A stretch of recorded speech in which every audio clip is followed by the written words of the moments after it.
Uh, Good evening, dear friends. Uh,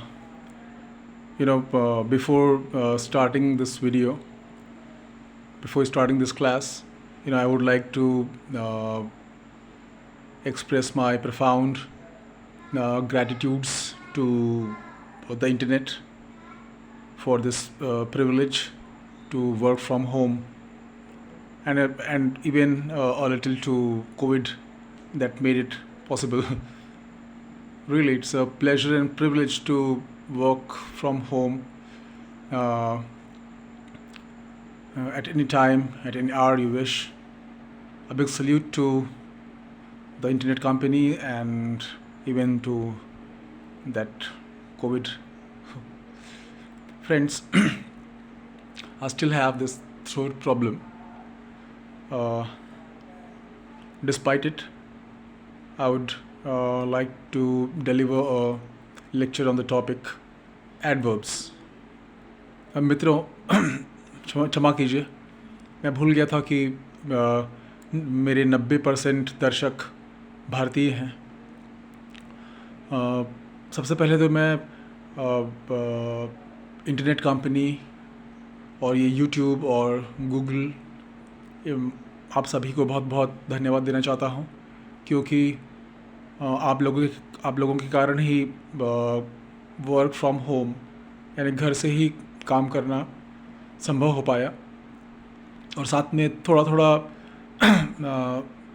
credit मैं Covid को भी दूंगा, जिन्होंने इस काम में थोड़ा इम्पीटस दिया। मित्रों, आज जिस विषय पे मैं ग्रामर की जिस विषय पे क्लास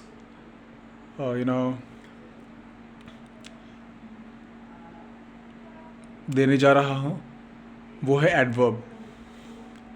बहुत आश्चर्य की बात है कि हिंदी में हम कहते हैं कि मैं क्लास लेने जा रहा हूँ, लेकिन इंग्लिश में कहते हैं कि I am going to take class. Take मतलब तो लेना होता है।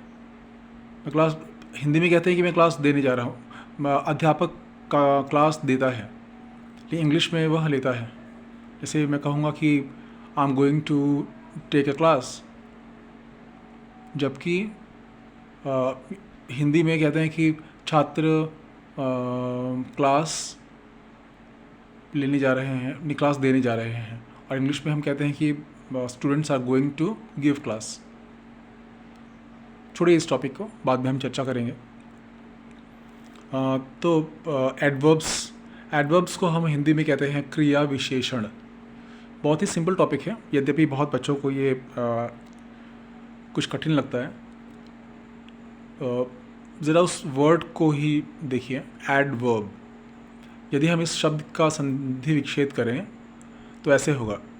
इसको यदि हम डाइसेक्ट करें तो एड प्लस वर्ब, यानी कि एड मतलब जोड़ना और वर्ब मतलब क्रिया।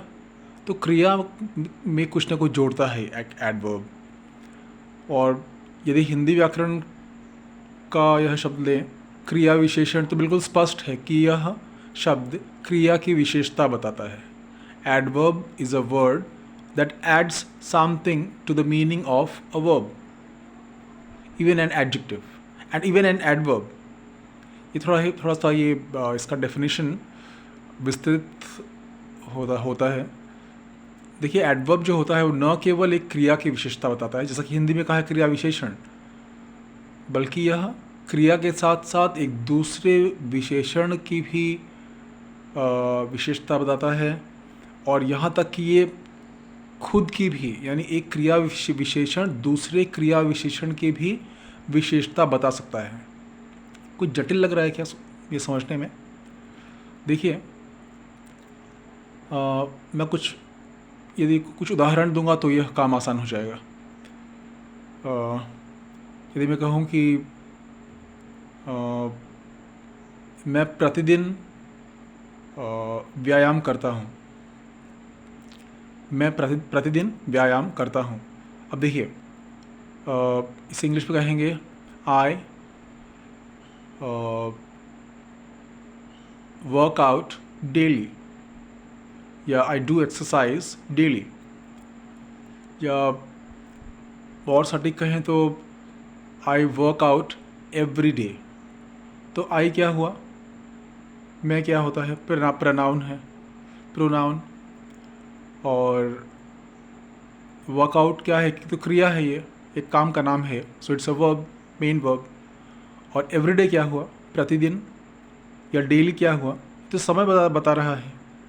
तो यह शब्द किसका समय बता रहा है, डेली या प्रतिदिन शब्द किसके लिए लगा है, क्या मेरे लिए, क्या मैं प्रतिदिन हूँ, क्या प्रोनाउन प्रतिदिन है, या वो काम, वो क्रिया प्रतिदिन है, क्या मैं प्रतिदिन होता है कि वर्कआउट प्रतिदिन होता है। सो इट्स क्लियर, जो एवरीडे है वह वर्कआउट के लिए लगा हुआ है, जो प्रतिदिन शब्द है वह व्यायाम के लिए लगा हुआ, कि व्यायाम प्रतिदिन होता है, मैं या आप या और कोई नहीं। यानी कि प्रतिदिन शब्द ने क्रिया, जो कि यहाँ पे व्यायाम करना है, उसकी विशेषता बताया, उसका समय बताया, इसलिए यह एक एडवर्ब है। तो इस वाक्य के उदाहरण से हमने सीखा कि एक क्रिया विशेषण दूसरे क्रिया की, किसी क्रिया की विशेषता, जैसे कि समय, वह क्रिया कब हुई, यह बता सकता है। और इसके अलावा एक क्रिया विशेषण किसी क्रिया का स्थान भी बता सकता है कि वह क्रिया कहाँ पे हुआ। जैसे कि आई वर्क हियर, मैं यहाँ काम करता हूँ, तो यहाँ शब्द स्थान का बोध करा रहा है, यहाँ शब्द काम के स्थान का बोध करा रहा है। हियर शब्द यह बता रहा है कि वर्क कहाँ पे होता है, आई वर्क हियर, मैं यहाँ काम करता हूँ। तो हियर भी एक एडवर्ब है, क्योंकि इसने क्रिया में कोई जोड़ा, लेकिन यह एडवर्ब स्थान बता रहा है, तो इसे हम एडवर्ब ऑफ प्लेस कहेंगे। इसी प्रकार यदि मैं कहूँ कि आई ड्राइव केयरफुली, मैं सावधानीपूर्वक वाहन चलाता हूँ। अब देखिए, आई फिर से प्रोनाउन हुआ, ड्राइव क्रिया हुआ, क्योंकि ड्राइव करना यानी कि ये काम है, ये एक वर्ब है ये। और केयरफुली ड्राइव करने के मैनर को बता रहा है कि मैं कैसे ड्राइव करता हूँ, लापरवाही से कि सावधानीपूर्वक। तो यह भी एक एडवर्ब हुआ, केयरफुली भी एक एडवर्ब हुआ, लेकिन क्योंकि यह काम के मैनर की ओर इशारा कर रहा है, इसलिए हम इसको एडवर्ब ऑफ मैनर कहेंगे। तो 3 एग्जाम्पल से हमने सीखा कि एडवर्ब किसी दूसरे वर्ब का समय, स्थान या मैनर बताता है। इसके अलावा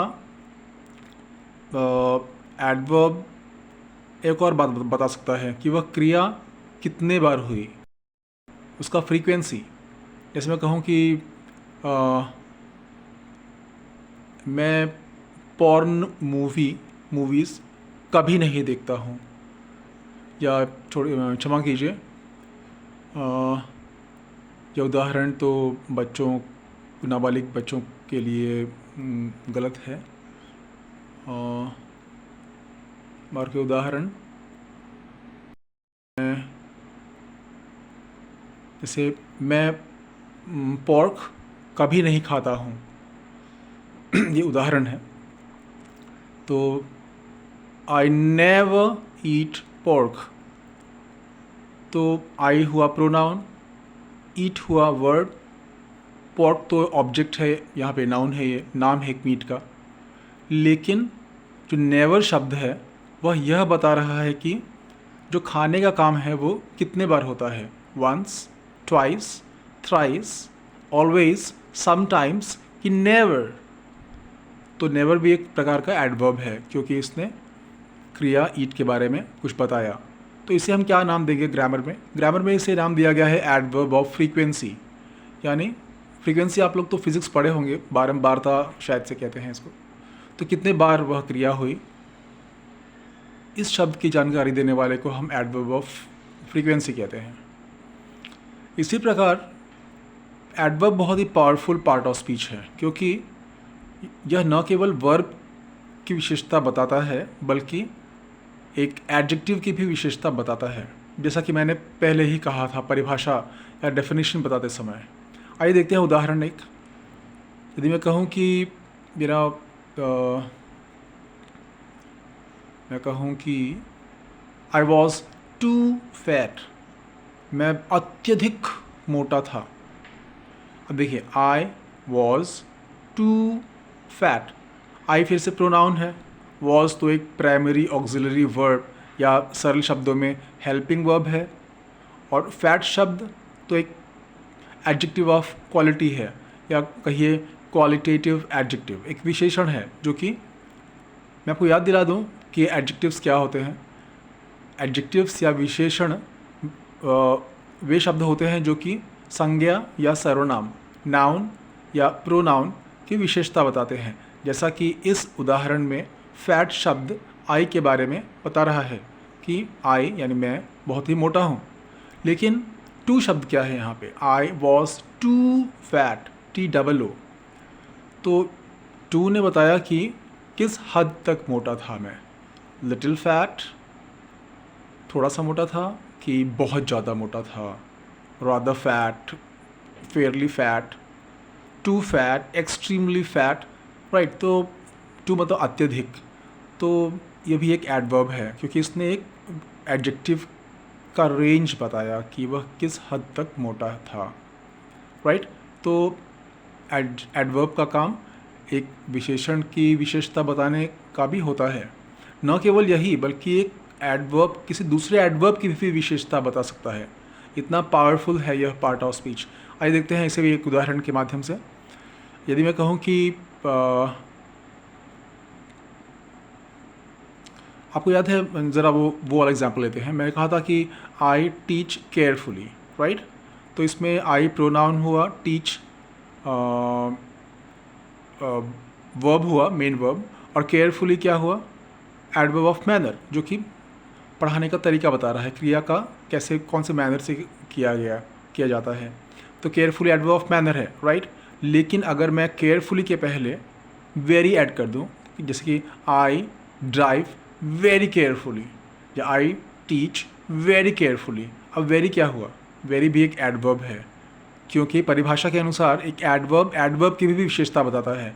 और तो यहाँ पे वेरी शब्द भी एक एडवर्ब है क्योंकि यह दूसरा एक एडवर्ब केयरफुली जो कि एडवर्ब ऑफ मैनर है उसकी भी विशेषता बता रहा है कि थोड़ा केयरफुली नहीं, बहुत ज़्यादा केयरफुली ड्राइव करता हूँ मैं।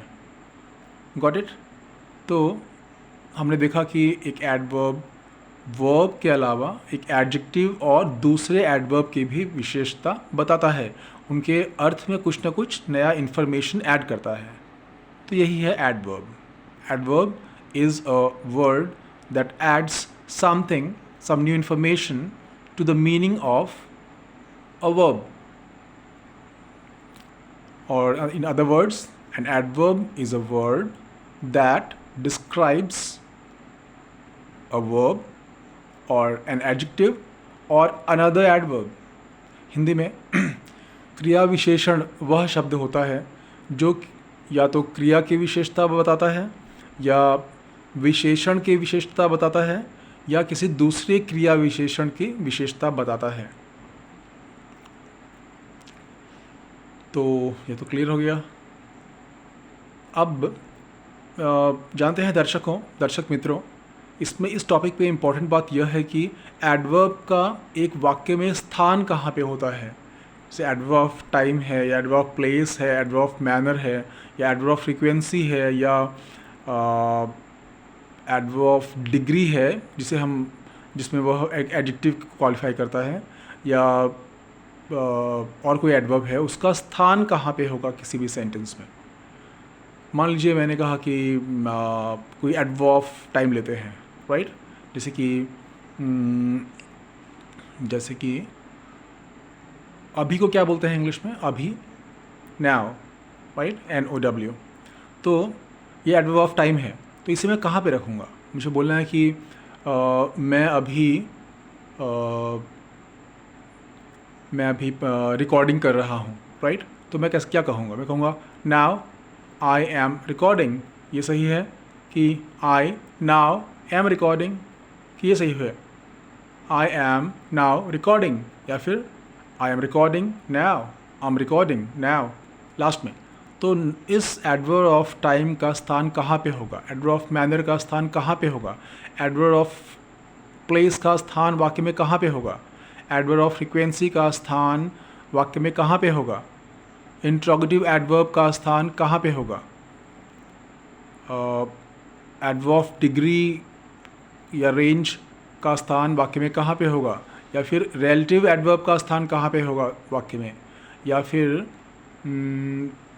एडवर्ब ऑफ एफर्मेशन और नेगेशन इनका स्थान कहाँ पे होता है वाक्य में।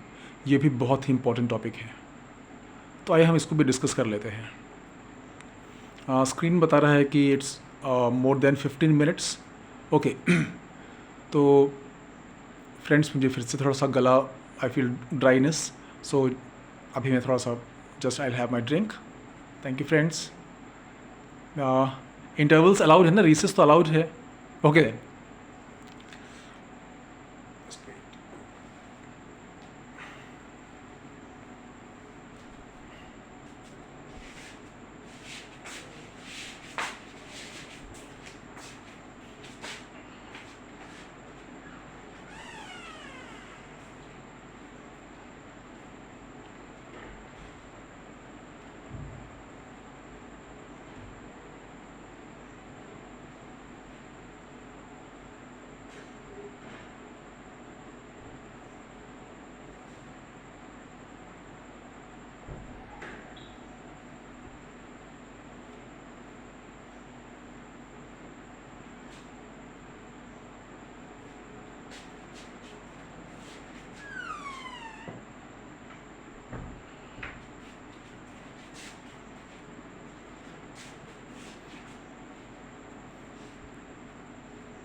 let's resume.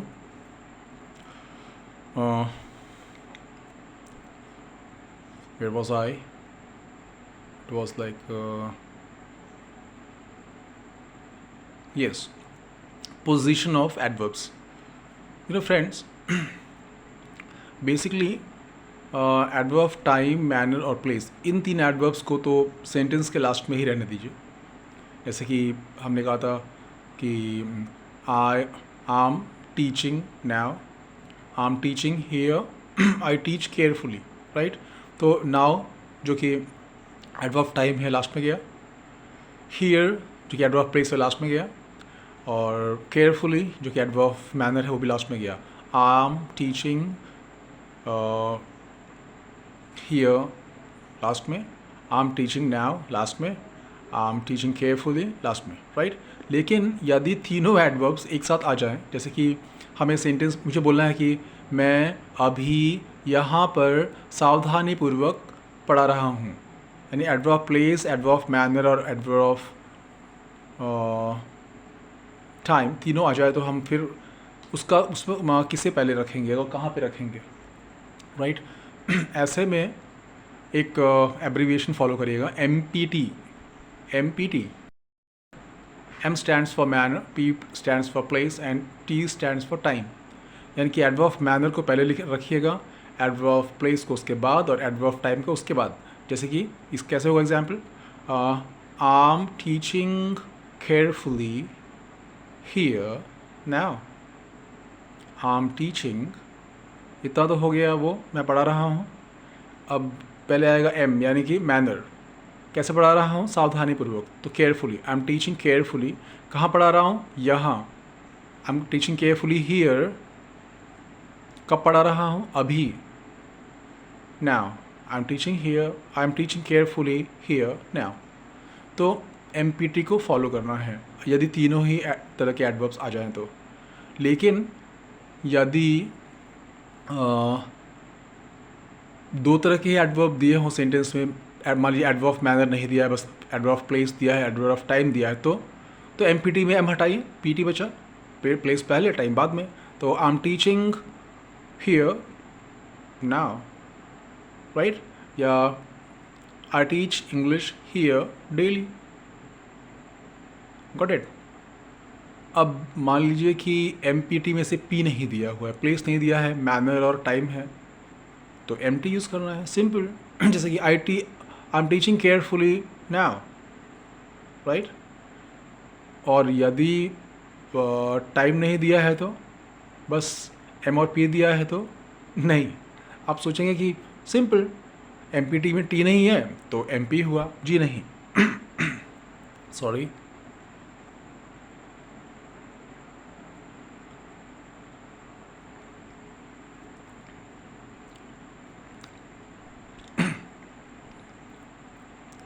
हाँ, अगर एम में अगर टी नहीं दिया हुआ है तो बचा एम मैनर ऑफ प्लेस, लेकिन आप इसे नहीं फॉलो करेंगे, आप फॉलो करेंगे पीएम को, प्लेस पहले मैनर लास्ट में। जैसे आई am teaching here carefully,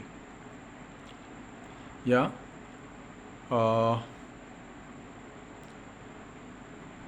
I think it's clear, है ना। तो यदि एम में से टाइम नहीं दिया है तो आप एम नहीं फॉलो करेंगे, पीएम फॉलो करेंगे।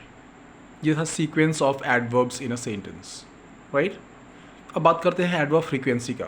एडवर्ब फ्रीक्वेंसी होता क्या है, मैं बता चुका हूँ पहले थोड़ा सा कि एडवर्ब फ्रीक्वेंसी वो शब्द होते हैं जो कि क्रिया की बारंबारता को बताते हैं कि वो कितने बार हुआ।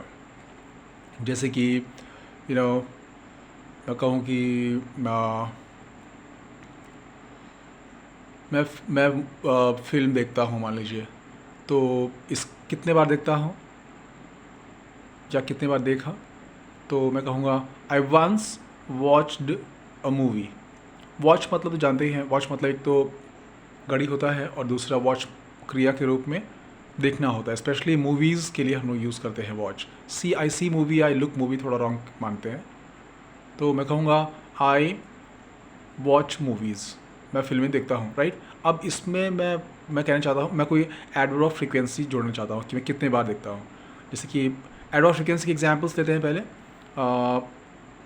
एक बार वंस, दो बार ट्वाइस, तीन बार थ्राइस, या फिर कहूँ कि कभी नहीं नेवर, या हमेशा ऑलवेज़, या कभी कभी समटाइम्स, या साधारणतः तो जनरली, कुछ अवसरों पे अकेजनली, या शायद ही कभी, हार्डली एवर, या फिर रेयरली, या सेल्डम,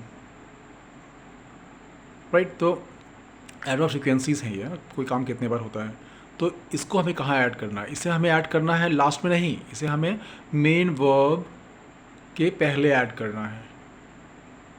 तो कैसे होगा, मुझे बोलना है कि मैं एक बार मूवी देखा, तो मैं कहूँगा I once watched a movie, न कि I watched a movie once. Once का स्थान मेन वर्ब जो कि यहाँ पे वॉच है उसके पहले होगा। I once watched a movie, या I twice watched a movie, I thrice watched a movie, या I never watch a movie, या आई ऑलवेज वॉच मूवीज़, या आई अकेजनली वॉच मूवीज़, या I sometimes.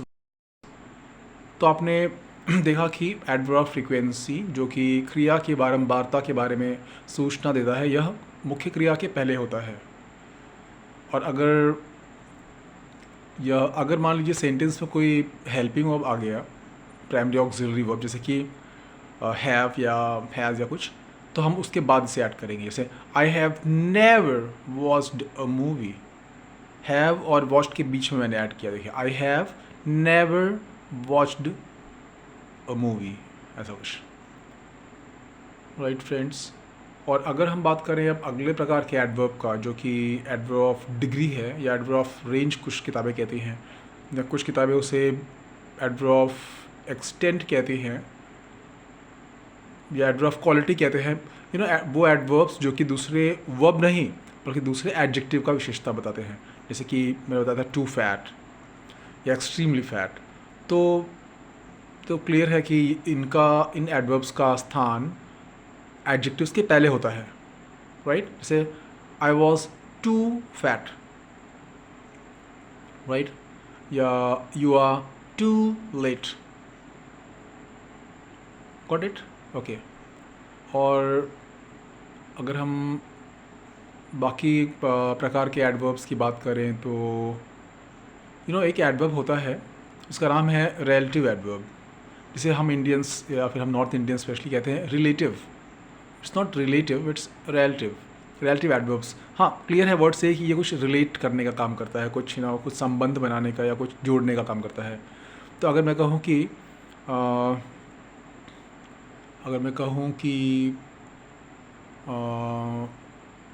I wake up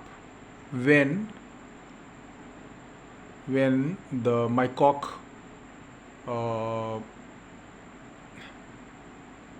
gives a clarion sorry कैसा, कुछ और example देते हैं, नहीं इसको ही ले लेते हैं आप, take in a good sense. मैं कहूँ कि I wake up when the cock gives a clarion. Clarion मतलब मुर्गे के बांग को कहते हैं, जो भी कुकड़ू कू लाइक ऐसे आवाज़ निकलता है। तो इस एग्जाम्पल को समझिए, आई वेक अप, मैं जगता हूँ। कब जगता हूँ? जब मुर्गा बांग देता है या मुर्गा कुकड़ू कू करता है। तो यहाँ पे देखिए जो वेन लगा है ना, वेन, आई वेक अप, मैं जगता हूँ, वेन, जब, अ कॉक गिव्स क्लैरियन। तो वेन जो है, आई वेक अप और द कॉक गिव्स क्लैरियन, इन दोनों को कनेक्ट कर रहा है, जोड़ रहा है वेन, और ये जोड़ते समय का ही आभास करवा रहा है कि मैं कब जगता हूँ, जब ऐसा होता है, राइट। तो वेन एक रिलेटिव एडवर्ब है। इसी तरह अगर स्थान का बोध कराएगा कोई वर्ड, लग रहा है ना ये कंजंक्शन है क्योंकि बीच में लगा है, तो कोई ये प्लेस का बोध कराएगा तो तब भी ये रिलेटिव एडवर्ब होगा। जैसे कि आई प्ले, मैं खेलता हूँ, I play, where I find green grass या वेयर आई फाइंड लॉन। तो आई प्ले, मैं खेलता हूँ, कहाँ? वेयर, जहाँ, आई फाइंड ग्रास, जहाँ मुझे हरी घास मिलती है, राइट। तो पहले बात तो हमें प्रूफ करना है कि जो वेयर है ये एक एडवर्ब ऑफ प्लेस है। देखिए एडवर्ब तो वर्ब के बारे में बताता है, यहाँ पे कौन सा वर्ब था? आई प्ले वर्ब है, खेलना, खेलता हूँ, कहाँ? जहाँ ऐसा होता है, राइट। तो वेयर एक रिलेटिव एडवर्ब ऑफ प्लेस है। जब मैं कहूँ कि आई रन,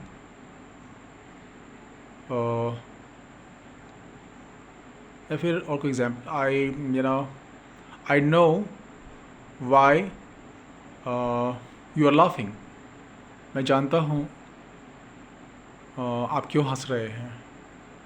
तो मैं जानता हूँ, जानना एक क्रिया है, और क्या जानता हूँ? कारण को, क्यों, वाई एक एडवर्ब ऑफ रीज़न है, राइट। तो ऐसे एडवर्ब्स जो कि सेंटेंस के बीच में लगते हैं और वर्ब को कुछ हेल्प करते हैं कुछ ऐड करने में, उसे हम रिलेटिव एडवर्ब कहते हैं। अब यही व्हेन, वेयर, वाई, ये सब अगर सेंटेंस के बिल्कुल शुरू में आ जाए और प्रश्न पूछने के काम आए वर्ब्स के कंटेक्स्ट में, तो ये इंट्रोगेटिव एडवर्ब होते हैं। जैसे देखिए, मैं अगर पूछता हूँ कि when do you wake up, आप कब जागते हैं। तो फ्रेंड मैं आपको दो बातें बताना चाहता हूँ यहाँ पे, वेकअप और गेटअप।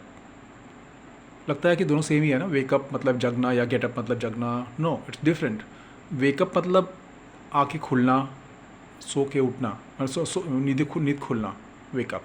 लेकिन यदि आप जग गए हैं और बिस्तर पे ही लेटे हुए हैं तो आप गेटअप तो नहीं हुए हैं, आप वेकअप ही हैं बस। तो वेकअप आप हुए, आँखें खुली और आप बिस्तर छोड़ दिए तो गेटअप किया आपने, राइट। तो अगर मैं कहूँ कि व्हेन डू यू गेटअप, आप कब जगते हैं या जागते हैं, आई थिंक थोड़ा प्रॉब्लम है मुझे इसमें। तो इसमें ये जो व्हेन है, व्हेन एक क्वेश्चन पूछने के काम आ रहा है, और एक क्वेश्चन किसके बारे में पूछ रहा है? उस जगने के बारे में, कि जगने का समय क्या है, right.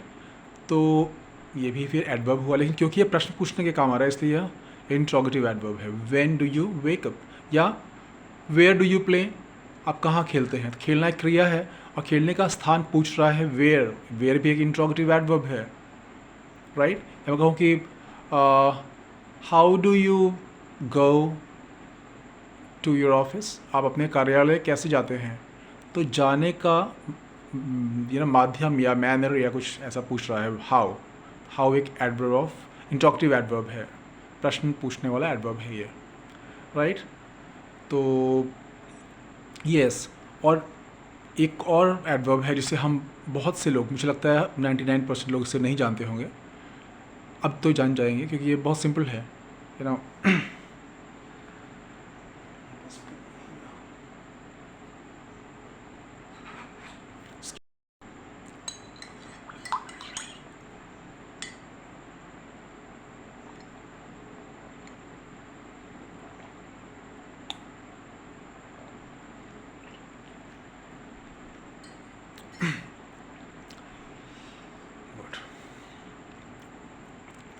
Yes, was going to say about what was that?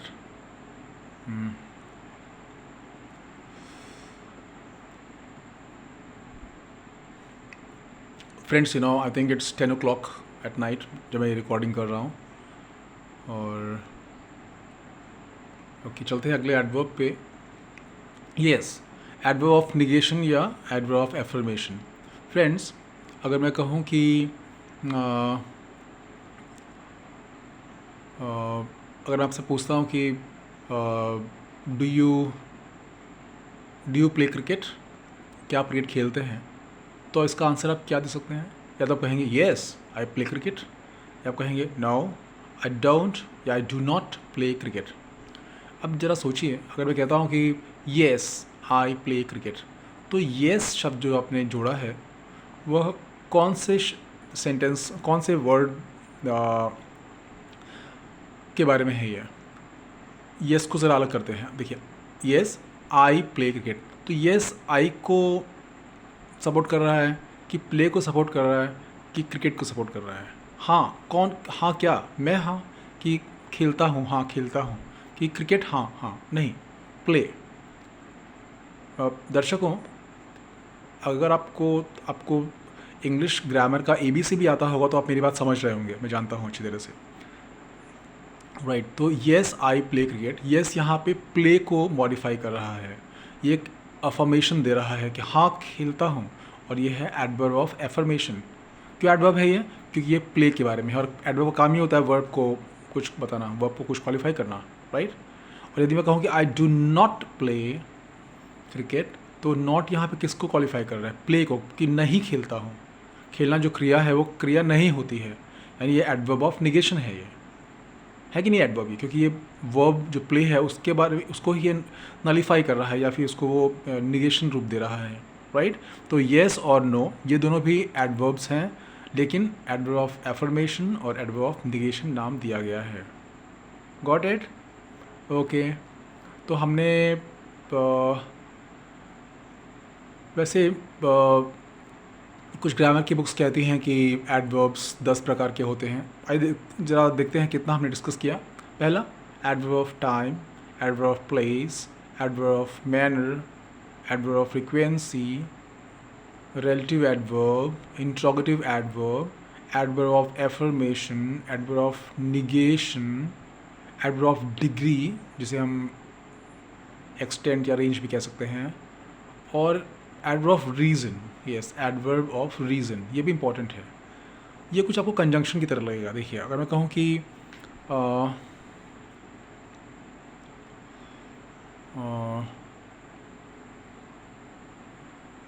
मैं मेरा wait I'm more than 75 kgs. I therefore run in the morning. मैं 75 किलो से ज़्यादा हूँ और मैं इसलिए ही दौड़ता हूँ सुबह। तो दौड़ता हूँ और इसलिए, ये आपस में कुछ है ना, कनेक्टेड नियरनेस है इन लोगों दोनों में। तो आई therefore रन, तो रन का जो कारण है इसलिए मैं दौड़ता हूँ क्योंकि 75 से ऊपर का हूँ किलो का, राइट। सो यहाँ पे ये एडवर्ब ऑफ रीज़न बता रहा है क्यों दौड़ता हूँ। आई therefore रन, therefore एक एडवर्ब ऑफ रीज़न है, कारण बता रहा है। तो ये थे एडवर्ब्स के प्रकार। और हमने इस वीडियो में एडवर्ब का पोजीशन भी डिस्कस किया, एडवर्ब ऑफ टाइम लास्ट में, एडवर्ब ऑफ मैनर लास्ट में, एडवर्ब ऑफ प्लेस भी लास्ट में। अगर तीनों एक साथ आ जाएँ तो MPT, वो वाला फंडा भी बताया मैंने, क्लियर किया। उसके बाद एडवर्ब ऑफ फ्रीक्वेंसी है तो मेन वर्ब के पहले, हेल्पिंग वर्ब के बाद, और इंट्रोगेटिव एडवर्ब्स तो बिल्कुल शुरू में, रिलेटिव एडवर्ब्स बीच में, प्रिंसिपल क्लॉज के बाद, और ऐसे ही, राइट। फ्रेंड्स, जानते हैं जितना इम्पॉर्टेंट पार्ट्स ऑफ स्पीच है, जैसे हमने अभी एडवर्ब सीखा, तो ठीक है ये भी इम्पॉर्टेंट है, लेकिन एडवर्ब फ्रेज क्या होता है, एडवर्ब क्लॉज क्या होता है, ये भी ज़्यादा इम्पॉर्टेंट है, राइट। तो इसको भी हम डिस्कस करेंगे, लेकिन किसी और वीडियो में।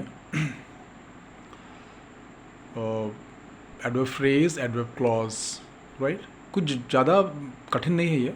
बस यदि एक शब्द है, अगर मैं कहा कि केयरफुली, तो एक एडवर्ब है, ये एडवर्ब ऑफ मैनर है ना। लेकिन मैं कहूँ कि इन अ केयरफुल वे, तो ये एडवर्ब फ्रेज हुआ। और मैं कहूँ कि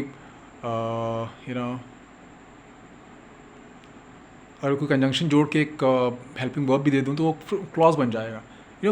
जो दर्शक फ्रेज और क्लॉज में अंतर समझते होंगे वो इस बात को समझ जाएंगे। लेकिन फिर भी मैं बाकी दर्शकों के लिए एक फ्रेज और क्लॉज, उनके प्रकार का भी वीडियो शूट करूँगा। तो फ्रेंड्स, इस आज के टॉपिक में हमने डिस्कस किया एडवर्ब्स, उनके प्रकार और उनका पोजीशन, और इसमें एक डिग्री ऑफ कंपैरिजन भी आ सकता है। तो डिग्री ऑफ कंपैरिजन आप लोगों को पता होगा, positive degree, comparative degree, superlative degree, जिसमें हम EREST जोड़ के बदलते हैं डिग्रीज। जैसे कि आई ड्राइव फास्ट, ये फास्ट पॉजिटिव डिग्री है। I drive faster than Satya, या फिर I drive fast, faster, fastest, ये आपने पढ़ा होगा, इसे हम डिग्री ऑफ कंपैरिजन बोलते हैं। ये भी इस एडवर्ब टॉपिक में आता है। तो friends, I think it's enough. और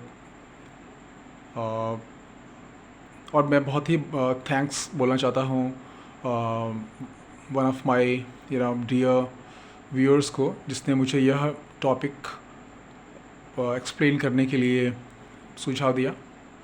thank you very much Satya. और आप लोग को जो भी डाउट्स है पूछ सकते हैं आप लोग। Once again, thank you very much. A big salute to internet for giving this privilege to work from home. Thank you then. I wish you all a very good night. Keep studying, keep working out, keep eating healthy, and keep serving mankind. Bye then.